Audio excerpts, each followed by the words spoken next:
Welcome to News Kids Can Use, the show about all the weird, wacky, and straight up strange things that explain what your grown-ups have been freaking out about lately. I'm Tori Ogawa. And I'm Emin Rogers. So first we're going to talk about some headlines, and we've got a couple of our old segments coming back again. So stick with us until the end.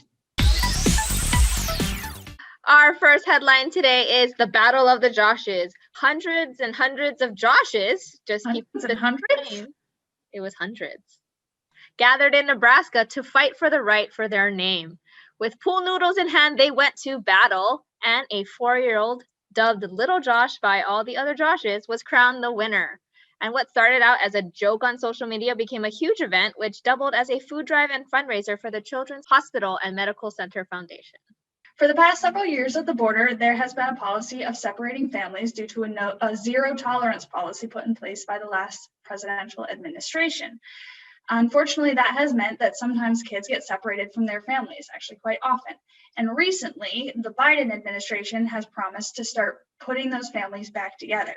And they're starting this week with 4 families that are being reunited. And the ACLU, the American Civil Liberties Union, has said that this is not the end of the story. It's not even really a very big start, but it's definitely a good start. And finally, in some animal news, during a high school track meet in April, a dog got away from their owner in the stands and began heading toward the runner in the lead of the race. And despite her comfortable lead, the dog, named Holly, beat the runner to the finish line, and the crowd went wild when they saw the dog had joined the event. Yes, and it was really funny because the girl later said that she thought that it was a person chasing behind her and that she had to speed up.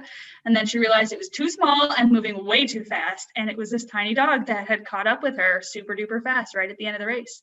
And she was mostly worried that she wouldn't step on it with her spiky shoes. For today's big deal, we are talking about some disappointing news on the COVID front. Recently, experts have come out to say that we don't think we're going to reach this thing called herd immunity. And everyone has really been looking forward to that as one of our big chances to get back to something that looks more like normal and like go out and hang out with friends and stuff like that again. But sadly, it looks like that's not going to happen. So we're going to talk a little bit about herd immunity and about what's going on with COVID in the world and kind of where things stand. So herd immunity was this idea that if enough people were vaccinated or had antibodies, which means their bodies knew how to fight COVID off, that we would be protected as a whole because the virus wouldn't have enough people to infect that it could keep going around. It would basically die off because it didn't have enough people to live in. Unfortunately, the number that they suspected for herd immunity was about 80%. It looks like we're not going to reach that level at this pace of vaccination. It seems like we're kind of slowing down on the vaccine front, and we're not even close to 80% of adults who have either had it or have had the vaccine. But Dr. Fauci says that the new goal, instead of herd immunity, is we're going to vaccinate as many people as we can to try and make sure that those who are most vulnerable to the disease don't get infected.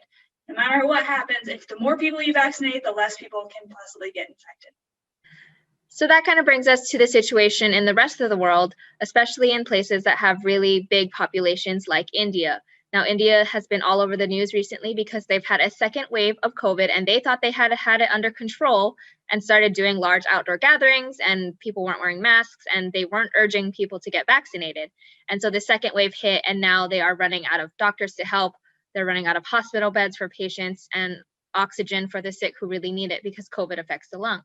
So now this affects us here in America because one, it is an awful tragedy where a lot of people are suffering and dying.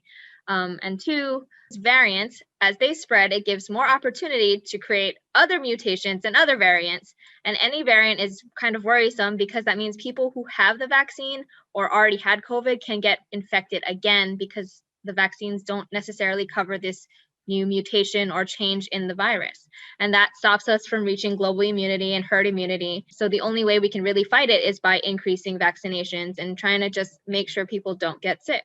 Yeah, and it's really scary because when a big population starts being affected, it gives COVID more chances to figure out how to get around the vaccine. If millions of people get sick with COVID-19, then COVID has millions of chances to figure out how to beat our vaccines, which we really don't want to have happen. There is kind of new hope because scientists have been working on getting vaccines for children. And recently they've said that 12 to 15-year-olds should be able to get the vaccine really soon here in America. And it's already been approved in Canada, which gets us a little closer toward getting the rest of the world vaccinated, which, as we already said, is really important because we're kind of all in this together at this point. It's been extra hard during this last year and a little bit to feel connected to our friends and to our family, so I have started up with writing letters again. My best friend has halfway across the country gets letters, my grandma's gonna get letters, and hopefully, fingers crossed, I'm gonna get some letters back. So this time, I wrote a letter to Tori. All right, here goes the letter to Tori.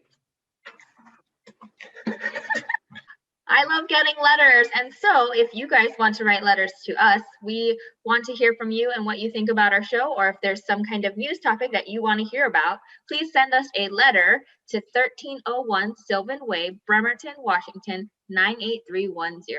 We look forward to hearing from you. And remember, our names are Emin or Tori. You have to put our names on the letter or we won't get the letter. This week, we get to bring back an old segment that we haven't done for a little while called Mood Weather. So today, for my mood weather, I have this kind of sunny forest. I like it because it looks like it's not too loud and it has birds in it maybe. Also, it's not too bright because I woke up with a headache this morning and thinking that I would like to just stay in bed and sleep for a while longer. So my mood, even though it's not really a very emotional state, is that I am tired and I want to rest. So what I'm going to do about that today is I'm just going to take things a little bit slower, not put too much pressure on, and it's going to be fine. My mood weather today is I am happy and ready and excited to start the day. I'm ready for a day of work. Looking forward to what comes next in our day. So I'm just kind of happy, and there's nothing really I want to do about that because I want to be happy and keep being happy.